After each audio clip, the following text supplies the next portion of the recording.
Audio पिटारा सुनना जरूरी है। नमस्ते दोस्तों, आपका स्वागत है दिल से दिल तक विद खुशी में। बेहतरीन लव स्टोरीज को सुनने के लिए मेरे चैनल को सब्सक्राइब करें और बेल आइकन को दबाना न भूलें ताकि आपको हर अपडेट मिलता रहे। दिल से दिल तक पॉडकास्ट में आपका स्वागत है।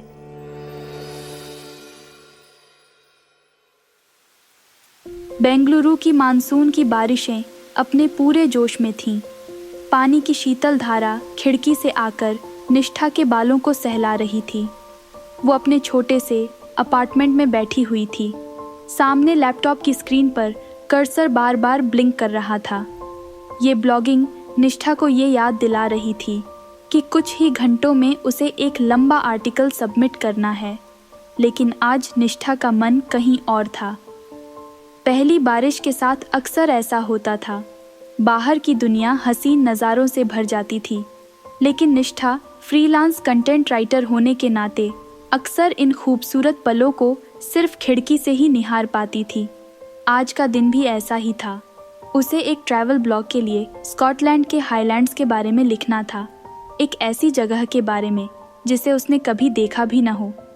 कुछ दिन पहले ही उसने इस प्रोजेक्ट पर काम करना शुरू किया था। उसके पार्टनर रियान कोलकाता से काम करने वाला एक शांत स्वभाव का वेब डेवलपर था। उनकी मुलाकात एक ऑनलाइन फ्रीलांसिंग प्लेटफॉर्म पर हुई थी। निष्ठा को हमेशा से बेंगलुरु की हलचल पसंद रही थी, जबकि रियान को शांत वातावरण में काम करना ज़्यादा सुखद लगता था। उन दोनों के काम करने का तरीका भी बिल्कुल अलग था। निष्ठा अपने लिखने में स्टाइल और इमेजिनेशन का यूज़ करती थी, वहीं रियान फैक्ट्स पर ज़्यादा जोर देता था। लेकिन किसी भी असहमति से पहले ही उनके बीच एक खास रिश्ता बनने लगा था। रियान निष्ठा के राइटिंग में गहराई लाने की कोशिश करता था और निष्ठा रियान को थोड़ा ढीला छोड़कर ज़्यादा इमेजिनेशन के दायरे में जाने का सुझाव देती थी। पहली बार साथ काम करने के बावजूद रियान ने निष्ठा के ड्राफ्ट को बारीकी से पढ़ा था और उसमें कुछ सुझाव भी दिए थे। उसने स्कॉटलैंड की हिस्ट्री और फोक स्टोरीज के बारे में कुछ दिलचस्प जानकारी भी शेयर की थी, जिससे निष्ठा का आर्टिकल और भी ज़्यादा इन्फॉर्मेटिव बन गया था। लेकिन आज का दिन निष्ठा के लिए एक चुनौती था। बारिश का मज़ा लेने का, रियान से बात करने का वक्त नहीं था। डेडलाइन सिर पर मंडरा रही थी और निष्ठा को कुछ भी समझ नहीं आ रहा था। वो बार बार उठकर खिड़की के बाहर बारिश को देखती, मानो प्रेरणा ढूंढ रही हो। इधर कोलकाता में रियान भी कुछ इसी उलझन में था। वो अपनी छत पर खड़ा था, हवा में उड़ते हुए कागज़ के टुकड़ों को देख रहा था। बारिश की बूंदें उसके चेहरे पर छू रही थीं। सामने खुले हुए लैपटॉप की स्क्रीन पर निष्ठा का आखिरी ईमेल खुला हुआ था। उस ईमेल में निष्ठा ने प्रोजेक्ट को लेकर अपनी उलझन बताई थी। स्कॉटलैंड की हिस्ट्री और कल्चर के बारे में लिखते समय वो खुद को खोया हुआ महसूस कर रही थी। रियान को ये जानकर अच्छा नहीं लगा।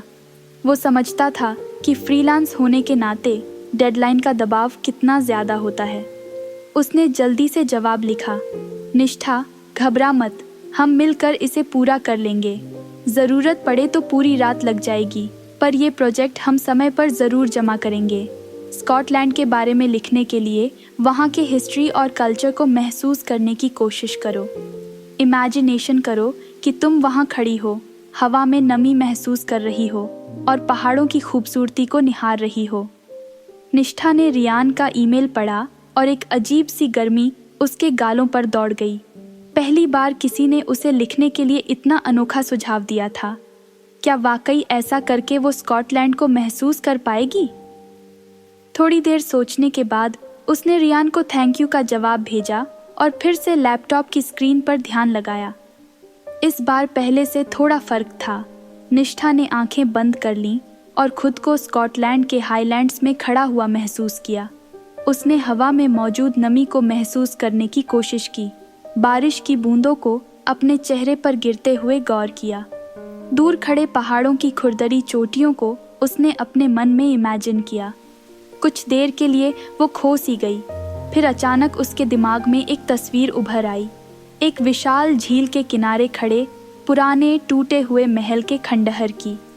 उसने तुरंत अपने लैपटॉप को खोला और इस तस्वीर को शब्दों में पिरोना शुरू कर दिया। वो लिखती गई मानो उस टूटे महल की कहानियाँ खुद ब खुद उसके सामने आ रही हों। उसने महल के हिस्ट्री के बारे में लिखा, कैसे वो कभी राजाओं का ठिकाना हुआ करता था और अब सिर्फ वीरानी का पर्याय बनकर खड़ा है।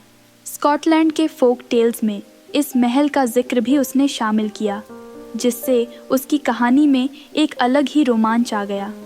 घंटों बीत गए, बारिश की रिमझिम भी कम होने का नाम नहीं ले रही थी, लेकिन निष्ठा को अब बारिश की फुहारों में परेशानी नहीं हो रही थी। वो स्कॉटलैंड के हाईलैंड्स में खोई हुई थी। आखिरकार उसने आर्टिकल पूरा कर लिया। उसने खुशी से एक लंबी सांस ली और रियान को ईमेल कर दिया। कुछ ही देर में रियान का जवाब आया। उसने पूरे आर्टिकल को पढ़ा था और उसकी खूब तारीफ की। उसने लिखा, निष्ठा, ये तो कमाल हो गया। पढ़ते समय मुझे वाकई लगा कि मैं खुद स्कॉटलैंड में खड़ा हूँ। तू कमाल की राइटर है। निष्ठा को रियान की तारीफ सुनकर बहुत अच्छा लगा। उसने जवाब में लिखा, थैंक यू रियान, तेरे सुझाव से ही ये मुमकिन हो पाया। उसी रात दोनों घंटों तक बातें करते रहे। स्कॉटलैंड, फ्रीलांसिंग की दुनिया और अपनी अपनी जिंदगी के बारे में बातें होती रहीं। धीरे धीरे उनके बीच एक खास रिश्ता बनने लगा था। ऐसा रिश्ता जहां शब्दों से ज़्यादा समझदारी बोलती थी। सुबह होने तक बारिश थम चुकी थी। सूरज की पहली किरणें बेंगलुरु और कोलकाता दोनों शहरों को रोशन कर रही थीं। निष्ठा अपनी बालकनी में खड़ी होकर सूरज को निहार रही थी। उसका मन खुश था, रियान से बात करके और अपना आर्टिकल पूरा करके। उसने रियान को एक आखिरी ईमेल भेजा, थैंक यू रियान, इस प्रोजेक्ट के लिए तेरे साथ काम करके बहुत अच्छा लगा। रियान का जवाब तुरंत आया, निष्ठा, मुझे भी। उम्मीद है कि आगे भी साथ काम करने का मौका मिलेगा। और हाँ, कभी असली स्कॉटलैंड ज़रूर जाना, वहाँ का एक्सपीरियंस ही कुछ और है। निष्ठा ने मुस्कुराते हुए जवाब दिया, ज़रूर रियान, ज़रूर जाऊंगी। वो जानती थी कि ये सिर्फ एक प्रोजेक्ट था और रियान से उसकी मुलाकात कभी न हो पाए। बस ऑनलाइन बातचीत का सिलसिला चलता रहे। लेकिन रियान के ईमेल ने उसके दिल में एक अलग ही ख्वाहिश जगा दी थी, असली स्कॉटलैंड को देखने की ख्वाहिश और शायद रियान से मिलने की ख्वाहिश भी। कुछ दिन बीत गए। निष्ठा को नए प्रोजेक्ट मिलने शुरू हो गए, लेकिन रियान से बातचीत कम हो गई थी। वो उसे समझती थी। फ्रीलांस की दुनिया में हर किसी के पास अपना अपना बिजी स्केड्यूल होता है। फिर भी रियान की कमी उसे खटकती रहती। एक शाम काम खत्म करने के बाद निष्ठा ऑनलाइन फ्रीलांसिंग प्लेटफॉर्म पर सर्च कर रही थी। अचानक उसकी नज़र एक नए प्रोजेक्ट पर पड़ी। कोलकाता में होने वाले एक फोटोग्राफी फेस्टिवल के बारे में ब्लॉग लिखने का काम। निष्ठा को फोटोग्राफी का बहुत शौक था। वो अक्सर अपने खाली समय में बेंगलुरु की गलियों और इमारतों की तस्वीरें खींचती थी।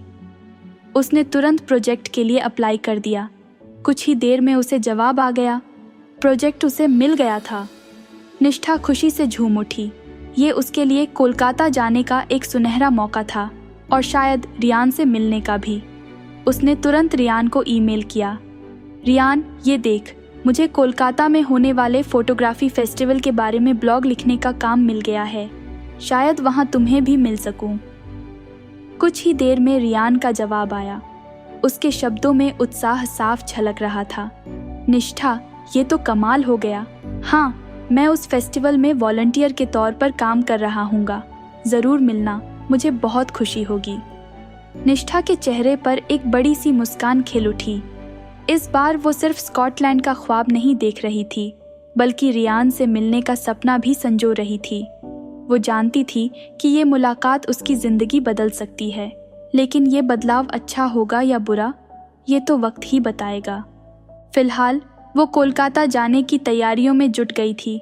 फोटोग्राफी फेस्टिवल और रियान से मिलने का ख्याल उसके दिल में एक अलग ही खुशी जगा रहा था।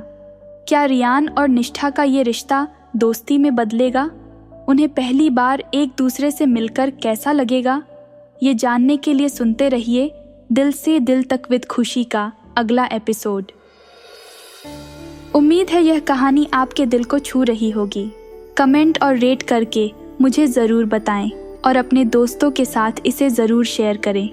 अगर आपके पास भी ऐसी प्यार की कहानी है तो मुझे शेयर करें podcast@audiopitara.com पर। और मेरे साथ जुड़े रहने के लिए फॉलो और सब्सक्राइब करें। दिल से दिल तक विद खुशी, available in all major audio streaming platforms. अगर आप इस पॉडकास्ट को बिना एड्स के सुनना चाहते हैं तो अभी डाउनलोड करें audio Pitara app from Google play store. आपको यह प्यार भरी कहानी कैसी लगी? लाइक, कमेंट करके मुझे ज़रूर बताएं।